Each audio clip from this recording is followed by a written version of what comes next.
কিন্তু আমরা দেখতে পাচ্ছি যে বাংলাদেশের ইতিহাসের যে নৃশংসতম গণহত্যা হয়ে গেল জুলাই এবং আগস্টে, সেটা তদন্ত করবার জন্য কোনো গণতদন্ত কমিশন এখনো গঠিত হয় নাই।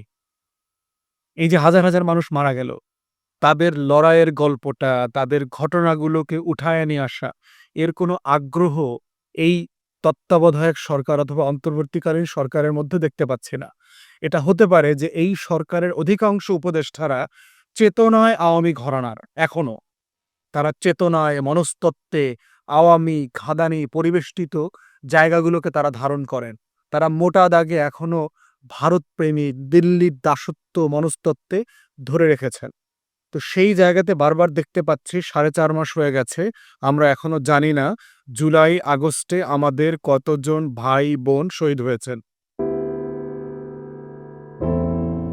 ১৬ ডিসেম্বর নিয়ে আপনার উক্ত বক্তব্যের পর অনেকেই ক্ষুব্ধ হয়েছে। এ বিষয়ে আপনার প্রতিক্রিয়া কি? দেখেন, ক্ষুব্ধ হওয়াটা খুব স্বাভাবিক। একটা বিষয় হচ্ছে যে আপনি ৫৩ বছর ধরে এক ধরনের বয়ান, এক ধরনের বক্তব্য আপনি শুনে আসছেন। আপনি বোধ করছেন যে এটাই হচ্ছে গীতা, কোরআন, বাইবেলের মতো। যে এর বাইরে আর কোনো বিকল্প বক্তব্য নাই। মিথ্যাচারের ইতিহাস আপনাকে বলতে, বলতে, বলতে, বলতে আওয়ামী গোয়েবলসের যে প্রপাগান্ডা মেশিন ছিল, তারা তরুণদেরকে, প্রবীণদেরকে এই মিথ্যাচারের গল্প বলেছে। তাই আমার আহ্বান হচ্ছে নতুনদের প্রতি, নতুন প্রজন্মের প্রতি, যারা গণ-অভ্যুত্থানের পক্ষের শক্তি, যারা আওয়ামী, জাতীয় পার্টি এবং ১৪ দলের যে দিল্লির এবং কলকাতার ফ্যাসিবাদী শক্তি আছে, তাদের বিরুদ্ধে লড়াই করেছেন, দয়া করে নতুন বাংলাদেশের একটা বক্তব্য তৈরি করেন। দিল্লির বয়ান আর কলকাতার চোখ দিয়ে স্বাধীন বাংলাদেশের কল্পনা অসম্ভব। এটার জন্য আপনার নতুন চোখ লাগবে, নতুন ক্যামেরা লাগবে, নতুন বক্তব্য লাগবে, নতুন দিবস লাগবে, নতুন গান লাগবে। দিল্লির গান আর দিল্লির বক্তব্য বয়ান দিয়ে আপনি বাংলাদেশ স্বাধীন করতেও যেমন পারবেন না, রাখতেও পারবেন না, রাখতে পারেন নাই। এই পুরাতন ইতিহাস দিয়ে বাংলাদেশ বারবার পরাধীন হয়েছে। তাই আপনারা যারা চান এই শেখ বংশের ফ্যাসিবাদ যেন ফিরে না আসে, শেখ হাসিনা এবং আওয়ামী লীগ জাতীয় পার্টির ফ্যাসিবাদ যেন ফিরে না আসে, দিল্লির আগ্রাসী ফ্যাসিবাদ যেন এখানে কায়েম না হয়, কলকাতার সাংস্কৃতিক ফ্যাসিবাদ যেন এখানে কায়েম না হয়, সেজন্য অবশ্যই নতুন করে আপনাদের এই বক্তব্য এবং ইতিহাস জানাটা জরুরি হয়ে গেছে। আমি অনেকগুলো বইয়ের কথা বলেছি। ১৯ জেলার ডিসির ব্যাপারে যদি আরো পড়তে চান, আমাদের সাবেক প্রধান নির্বাচন কমিশনার ছিলেন শামসুল হুদা সাহেব। 111 এর সময় প্রধান নির্বাচন কমিশনার ছিলেন, সিএসপি অফিসার। ওনার লেখা ফিরে দেখা জীবন অথবা ফিরে দেখা অতীত, ওনার আত্মজীবনীটা পড়বেন। উনি তখন মোমেন শাহিতে তরুণ সিএসপি অফিসার ছিলেন। উনি নিজে বলেছেন যে পি.কে ব্যানার্জি এসে ডিসি সহ সবাইকে ডেকেছে। ভারতের কলকাতায় তা এই ১৯ জন ডিসিকে নিয়ে ভারতের ক্যাবিনেট সেক্রেটারি মিটিং করেছে। কে কোন জেলায় পোস্টিং পাবে, এই তালিকা তাজউদ্দিন আহমেদকে পৌঁছায়া দেওয়া হয়েছে। এগুলো উনি বলেছেন, উনি লিখেছেন এইসব ব্যাপারে। অন্যান্য আরও যত তখনকার দিনের আমলাদের লেখা পড়বেন, ডক্টর কামাল সিদ্দিকী, আসাফুদ্দৌলা, ওনাদের সবার লেখাতে এগুলো পাবেন। অতএব দয়া করে চোখ-কান খুলে দেখুন। একটা বক্তব্য শুনলেই হুট করে ঝাঁপায়া পড়বেন না যে নতুন কথা, মিথ্যা কথা কিনা, অসত্য কথা কিনা, মুক্তিযুদ্ধের বিপক্ষের কথা কিনা। এগুলো মুক্তিযুদ্ধের বিপক্ষের কথা না। এগুলোই হচ্ছে মুক্তিযুদ্ধের কথা। এটাই হচ্ছে মানে স্বাধীনতা, সার্বভৌমত্বের কথা। ভারতের সাথে অক্টোবর মাসে আমাদের প্রবাসী সরকারের যে ৭ দফা চুক্তি হয়েছে, এটা মুখস্থ করেন, এটা ভালোভাবে পড়েন। তাহলে বুঝবেন যে দিল্লির হেজিমনি কি, সেটা কিভাবে আপনি লড়াই করবেন, কিভাবে সেই যুদ্ধটা আপনি করবেন। প্রণব মুখার্জির লেখা কোয়ালিশন ইয়ার্স পড়েন। দয়া করে এগুলো না পড়লে নতুন এই লড়াইটার গোড়া বুঝতে পারবেন না যে আপনার শত্রুকে। যুদ্ধে জেতার প্রধানতম কৌশল হচ্ছে আপনার শত্রুকে ভালোভাবে চিনতে হবে, বুঝতে হবে, তার মনস্তত্ত্ব বুঝতে হবে। সে চিন্তা করবার আগে বুঝতে হবে সে কি চিন্তা করতে পারে। এটাই হচ্ছে নতুন বাংলাদেশের লড়াই। উপদেষ্টা হাসান আরিফের জায়গায় রাজনীতিক হিসাবে আপনারা কাকে আশা করছেন? সোফার উপদেষ্টা মণ্ডলীর যে পারফরম্যান্স দেখতে পাচ্ছি, অধিকাংশ উপদেষ্টাদের পারফরম্যান্সে আসলে আমরা হ্যাপি না। একটা বড় বাস্তবতা হচ্ছে যাদের বয়স। অধিকাংশ উপদেষ্টার বয়স ৭০ এর উপরে, ৮০-র উপরে। তারা একটা বড় সংখ্যায় একটা বিশ্ববিদ্যালয় অথবা একটা ডিপার্টমেন্টের অংশ। তাদের একটা বড় সংখ্যা চট্টগ্রামের অংশ। একটা বড় সংখ্যা এনজিওতে কাজ করেছে। রাজনৈতিক কর্মী কিন্তু রাজনৈতিক দল করে না। এই ধরনের ২-৪ জন তরুণ মানুষকে আপনারা নেন ৪০-৫০ বয়সের ভিতরে, যাদের গায়ে শক্তি আছে, মাথায় ঘিলু আছে, যাদের তারুণ্যের উদ্দীপনা আছে, যাদের ভিতরে আইডিয়াজ আছে। প্রচণ্ড রকম রাজনৈতিক, কিন্তু রাজনৈতিক দল করে না। আমার অনুরোধ এইবারে নতুন উপদেষ্টা নেবার ক্ষেত্রে এই ধরনের মানুষদেরকে আপনারা বাছাই করেন, যার টেকনিক্যাল নো হাউটা বোঝে, গভর্নেন্স বোঝে। আমরা এখন দেখতে পাচ্ছি অধিকাংশ উপদেষ্টা গভর্নেন্স বোঝেন না। আমলাতন্ত্রকে এখন পর্যন্ত নিয়ন্ত্রণ করা যায় নাই। পুলিশের উপরে আপনাদের নিয়ন্ত্রণ এখনো আসে নাই।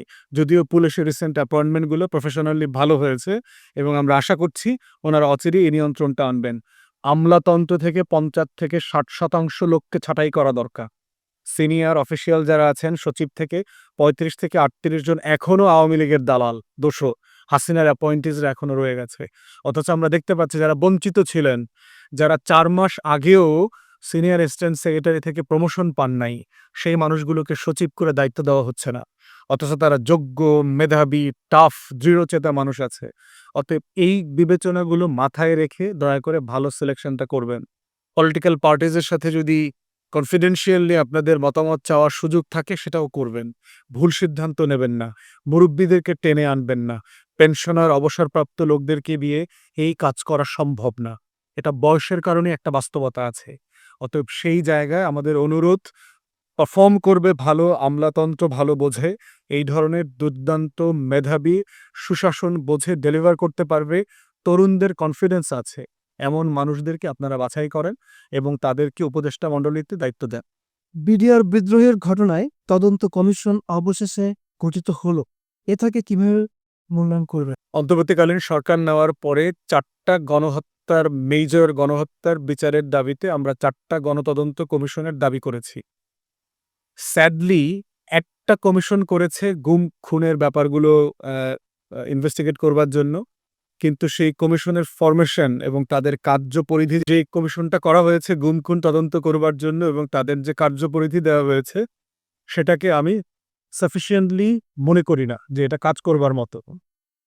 তো সেক্ষেত্রে আমি বারবার দাবি করেছি আমাদের তরফ থেকে যে এই গণতদন্ত কমিশনগুলো ওপেন তদন্ত কমিশন হওয়া দরকার। আমেরিকার কংগ্রেশনাল মডেলে যে মানুষ যেন মুখ খুলে, বুক খুলে, কান্নাকাটি করে এখানে তাদের গল্পের কথাটা বলতে পারে, যেটা বিটিভি এবং অন্যান্য গণমাধ্যমে লাইভ সম্প্রচারিত হবে। কিন্তু আমরা দেখতে পাচ্ছি যে বাংলাদেশের ইতিহাসের যে নৃশংসতম গণহত্যা হয়ে গেল জুলাই এবং আগস্টে, সেটা তদন্ত করবার জন্য কোনো গণতদন্ত কমিশন এখনো গঠিত হয় নাই।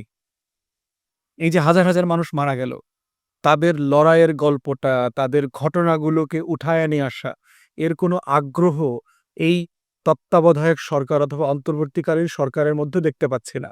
এটা হতে পারে যে এই সরকারের অধিকাংশ উপদেষ্টারা চেতনায় আওয়ামী ঘরানার, এখনো তারা চেতনায়, মনস্তত্ত্বে আওয়ামী ঘাদানি পরিবেষ্টিত জায়গাগুলোকে তারা ধারণ করেন।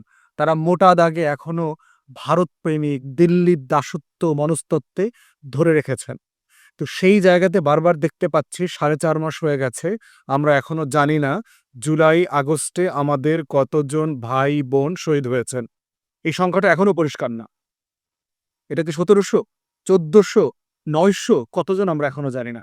কতজন ভাই বোন আহত হয়েছেন আমরা এখনো জানি না। কতজন প্রতিবন্ধী হয়ে গেছে আমরা এখনো জানি না। কোনো দায় এই অন্তর্বর্তীকালীন সরকার বোধ করছে না। তার ১ নম্বর কাজটাই সে এখনো করার চেষ্টা করে নাই। দ্বিতীয়ত আমরা বলেছি যে পিলখানা গণহত্যার কথা বলেছি, যে আওয়ামী লীগ সরকার দিল্লির সাহায্যে ক্ষমতায় আসার পরে প্রথম যেটা করেছে, আমাদের ২টা বাহিনীকে মুখোমুখি দাঁড় করিয়ে ধ্বংস করে দিয়েছে, আমাদের বিডিআর এবং আমাদের সশস্ত্র বাহিনী। অতএব এই পিলখানা গণহত্যার একটা পাবলিক তদন্ত কমিশন করা হচ্ছে না। এবং আমরা দেখতে পেয়েছি যে বিক্রম মিস্ত্রি ভারতের পররাষ্ট্র সচিব আসার পরে আমাদের সেনাপ্রধানের সাথে যে গোপন মিটিং করেছেন, যেটার কোনো ব্রিফিং অথবা প্রেস রিলিজ আমরা এখনো আইএসপিআর এর পক্ষ থেকে দেখি নাই। সেখানে যেটা গসিপ আকারে এসছে যে অনেকগুলো বিষয়ের ভিতর একটা ছিল যে পিলখানা গণহত্যার কোনো তদন্ত যেন না হয়। এটার ব্যাপারে ভারত বরাবর খুব চেষ্টা করে যাচ্ছে, কারণ আমরা ইতিমধ্যে জেনেছি যে এখানের এই হত্যাযজ্ঞে ভারতের ইনভলভমেন্ট আছে। কোনো শহীদ পরিবার, অফিসারের ওয়াইফ পর্যন্ত বলেছেন যে তার স্বামীকে হত্যা করবার পরে যখন রুমে আসছেন, তিনি নিজে হিন্দিতে কথা বলা অফিসার অথবা পোশাকধারী লোকদের কথা শুনেছেন, দেখেছেন তাদেরকে। হিন্দিতে তদন্ত করা হয়েছে এবং ইনভেস্টিগেট করা হয়েছে। বিডিআর জওয়ানদের অনেকে বলেছেন যে তাদেরকে যে গ্রেফতারের পরে যে মারা হয়েছে এবং ডিটেনশনে নিয়ে যে প্রশ্ন করা হয়েছে, এর ভিতরে ইন্ডিয়ান অফিসাররা আছেন। হেফাজতের গণহত্যার সময় আমরা দেখেছি যে এই গণহত্যার সময় ওলামায়ে কেরামরা বলেছেন যে ইংলিশে এবং হিন্দিতে তাদেরকে অনেক প্রশ্ন করা হয়েছে যেগুলো তারা বোঝেন নাই। পরে দোভাষী দিয়ে বাংলাতে অনুবাদ করিয়ে তাদেরকে প্রশ্ন করা হয়েছে। এই সরকারের কাছে আমরা দাবি জানিয়েছিলাম যে হেফাজতের গণহত্যার ব্যাপারে একটা তদন্ত কমিশন করেন। ২০১৩ যে গণহত্যা শাপলা চত্বরে, তারা এখনো করছেন না।